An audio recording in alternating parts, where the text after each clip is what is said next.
நான் ஒரு விஷயத்தை பார்க்கிறேன்னு வச்சுங்க, ஒரு விஷயத்தை பார்க்கிறேன், எனக்கு இது தெளிவா தெரியுது இந்த விஷயத்தை அல்லாஹ் வெறுக்கிறான். ஒரு பாடல் காட்சி, ஒரு நடந்து பார்க்கிறேன், அவுது பில்லா, அல்லாஹ் என்னை உங்களையும் பாதுகாக்கட்டும்.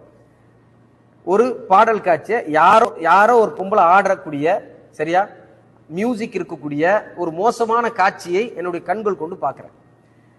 எந்த முஸ்லீமாவது இது ஹலால் பிரச்சனை இல்லைன்னு சொல்லுவாரா? சொல்ல மாட்டாரு. ஹராம் தான், இருந்தாலும் பார்க்கிறேன்ன்றது. நேரம் போக மாட்டேது, இப்படி பல காரணத்தை சொல்லுவோமே தவிர இதை ஹலால் என்று யாராலும் வாதிட முடியாது. இது என்னுடைய கண்களால் பார்த்துச்சுன்னா இது ஹராம தான் நான் பார்க்கிறேங்கிறது தெரியும். தக்வா இருக்கக்கூடிய உள்ளத்துக்கு குறைந்தபட்சம் என்னதுமா இருக்கும்? என்ன இருக்கும்னா, சே இதையா பார்த்து தொலைக்கிறோம் அப்படிங்கிறது அந்த எண்ணம் வரும். இதை பார்க்கறதுக்கா நான் உயிரோடு இருக்கு அப்படிங்கக்கூடிய எண்ணம் வரும்.